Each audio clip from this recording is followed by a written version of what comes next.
The world is full of strange and scary mysteries, and some might not get the attention they deserve. Whether due to the secretive nature of the mystery or just the location not being as popular as other unsolved mysteries. These mysteries may be overlooked, but that doesn't mean they don't deserve answers or explanations. Number 5. In 1992, villagers in the Zhejiang province in China made a strange discovery that has remained a mystery for more than 30 years. A series of man-made caves known as the Longyu Caves seemed to indicate that an advanced civilization nobody knows about had lived in the area more than 2,000 years ago. For generations, villagers described their local ponds as bottomless. It was thought to just be folklore until one villager decided to see just how bottomless they were. Water was pumped from one of the ponds, uncovering an intricate, hand-carved grotto that descended 30 meters deep. Over the area of just 1 square kilometer, 36 of these detailed grottos have been found. Each is almost identical to the next, with only a small wall separating each grotto. In some places, the walls are just 50 centimeters thick and are built in places where no light can penetrate.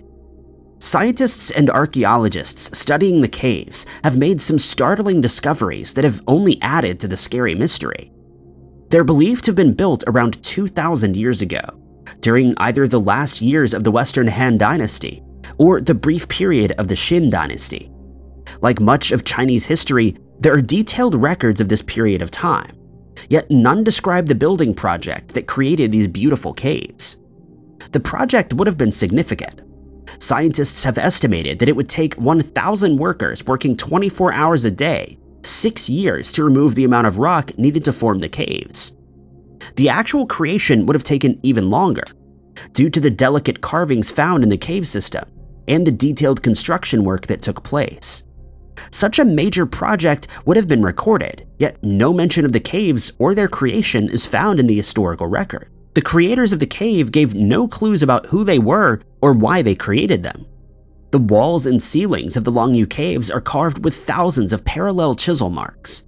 A similar art style has been uncovered in pottery housed in a nearby museum, which has been dated between 800 and 500 BC. There are a few carvings of animals, such as horses, but this doesn't seem to indicate what the caves were used for. There's no writing written on any of the walls, or any objects left behind. Not even the tools used to create the mysterious caves have been uncovered. The state that the caves were discovered in also adds to the scary mystery. The caves had been underwater for longer than anybody could remember, but the water doesn't seem to have damaged them. There's no rubble. The relatively thin walls haven't been destroyed, and the chisel marks haven't been smoothed. There are also no fish or any signs of underwater life found when the caves were drained. More study is needed to explain this puzzling mystery, which could change what we understand about China's ancient history. Number 4. Air traffic accidents are extremely rare. Even more rare are the incidents where planes completely disappear without a trace. But that's what happened to one plane flying from Iceland to Newfoundland in 1990. The plane was a Boeing 727 operated by Fawcett Airlines in Peru. It had been leased to Air Malta over the summer, but on September 11, 1990, it was being transported back to the South American country. The 727 is a relatively small plane and isn't typically used for transcontinental flights. A number of stops would be needed to get the plane from Malta to Peru. The flight left Malta International Airport with 18 people on board, 6 crew members and 12 passengers. All were Peruvian nationals and were either airline employees or their families. It first flew from Malta to Italy, then to Iceland. At 1:15 p.m. local time, the plane left Iceland. By this point, 2 of the passengers had disembarked, making it 16 people aboard as they traveled to Newfoundland. There were no problems reported in Iceland. The plane was scheduled to arrive in Newfoundland about 2.5 hours later, around 1 p.m. local time. But there was no word from the flight. At 3:20 p.m., 2 other flights reported a distress call to air traffic control. Flight 851 and American Airlines Flight 35 had both picked up a distress call from the Fawcett plane. Pilot Alfredo Saavedra reported that they were at an altitude of 10,000 feet and were running out of fuel. He was going to attempt to ditch the plane in the Atlantic Ocean. Controllers attempted to make contact with the plane but got no response. Ditching the plane at sea shouldn't have been a tricky task for experienced pilots. The weather was relatively calm, and there were clear instructions for how to ditch the 727. It should have stayed afloat for hours after landing, and there were more than enough inflatable boats for the small number of people aboard. But when boats and planes were sent to the last known location of the plane, there was nothing to be found. Mysteriously, the flight was off course when it was ditched. It was 180 miles southeast of Newfoundland at its nearest point. Why the plane was off course has remained a mystery. It's not known how much of the fuel was on board when the 727 left Iceland, but the small tank meant that there wouldn't have been much extra for emergencies. No trace of the plane or any passengers was ever found. Number 3. In September of 1989, 2 men attacked 2 armored car guards making a delivery at the Bank of America headquarters in San Francisco. The thieves emptied one of the bags into a tote bag they'd brought with them and escaped into the busy San Francisco streets. They stole no money, but it may have been one of the biggest unsolved heists in San Francisco's history. The heist took place at about 10 a.m. on September 7, 1989. 2 men entered the Bank of America headquarters from one side of the building, 555 California Street. They wore ski masks and basketball caps and kept their heads low as they walked through the busy concourse. Midway through the building, they met 2 Brinks armored car guards making a delivery who were carrying 2 satchels between them. In a matter of moments, one of the men pulled out a weapon and attacked one of the guards, hitting him in the face. The other was also struck with a bullet. A passerby apparently tried to intervene and was also attacked. The 2 thieves ignored the larger bag the guards had brought with them. They instead went at what was described as the ice bag. The men poured the contents of the bag into the tote bags they brought with them, then ran out of the building. Outside, the thieves high-fived before they made their escape on cycles. They were able to weave in and out of traffic and were lost among the regular San Francisco traffic. Not long after the heist, the 2 bikes were found abandoned in an alleyway. They had their serial numbers sanded off. A witness reported that the cyclists had been picked up by a station wagon and then driven away. The first guard, a man named Joseph Areola, passed away on the way to the hospital. The second guard and bystander managed to survive their wounds, but it remained a traumatic event. The only description that could be given about the thieves was that they were white and in their 30s. News reports at the time made it clear that no money had been stolen. It was speculated that the thieves had made a mistake. Another armored truck was on its way to the Bank of America headquarters at the time of the heist. It had been held up in traffic but carried $500,000. But another theory is that the thieves had completed their heist perfectly.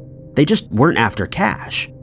According to the guard that survived the attack, the thieves had actually stolen bearer bonds. The bonds are untraceable and no ID is needed to cash them in.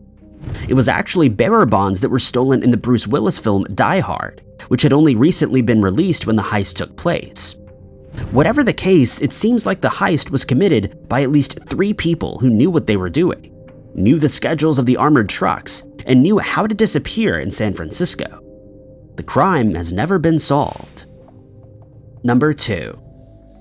Juan Peron was one of the most influential politicians in Argentina's history. He passed away in July of 1974. Almost exactly 13 years after he passed away, 3 politicians from his party received disturbing ransom notes, requesting $8 million for the return of Peron's hands. They were written on a typewriter and claimed that the hands of Peron had been removed from his body, along with the ceremonial weapon he was buried with. They would be returned if the criminals were sent $8 million that Peron allegedly owed them. If it weren't paid within a week, the hands would be destroyed. It seemed absurd, but each ransom note was accompanied by another piece of paper.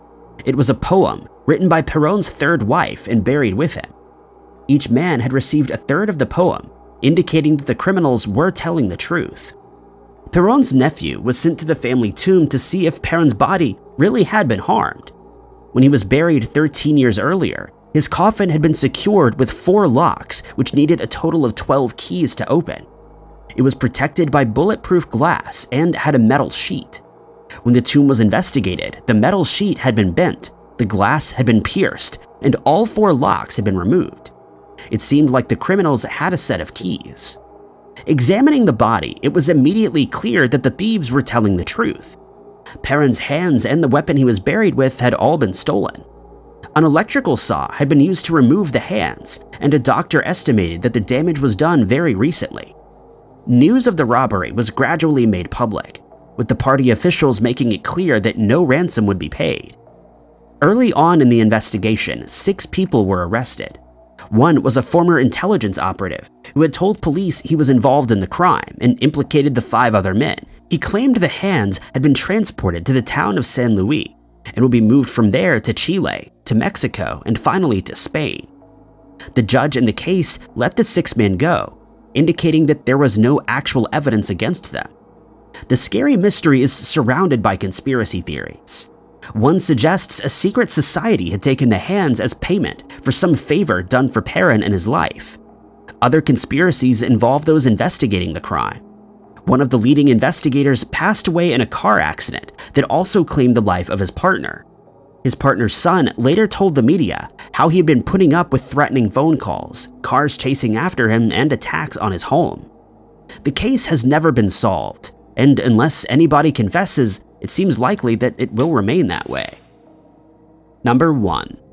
The Disappearance of Svante Odin is a baffling Cold War mystery that most haven't heard of. The Swedish scientist disappeared at sea while testing a top-secret technology, and just the day before he was scheduled to meet a US scientist. The secrecy surrounding the investigation means the truth may never be known. Svante was 62 years old when he vanished in July of 1986. His scientific specialty was in soil chemistry, and he earned the title of the father of acid rain research. He was particularly concerned about the impact acid rain had on sea wildlife. It wasn't unusual for Svante to be out on his boat, which he had for several decades before he disappeared. Sometimes it was for his research, but he was also a keen fisherman. On the night of July 29th, just before midnight, a lighthouse keeper on the island of Underston spotted the familiar boat about 4.5 kilometers away.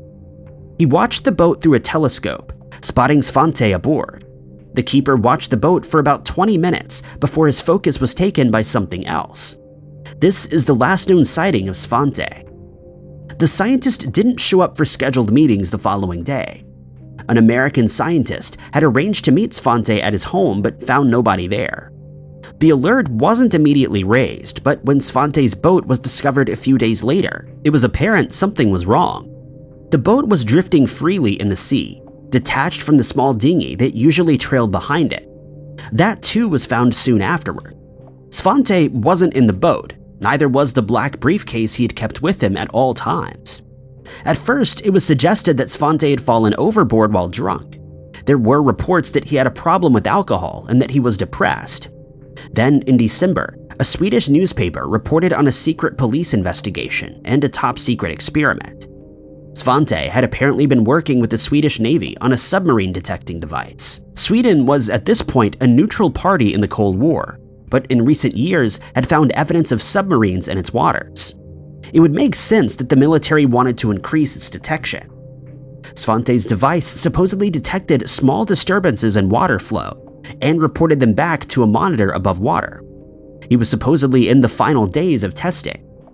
According to the report, Svante's family and friends had been asked not to speak publicly about his disappearance. Svante's friends and family told police he was worried about his safety. Both NATO and the Eastern Bloc had an interest in his device. In particular, he feared the Soviet Union kidnapping him for his device. It's believed Svante was testing this device the night that he disappeared. However, it, like Svante himself, has never been found.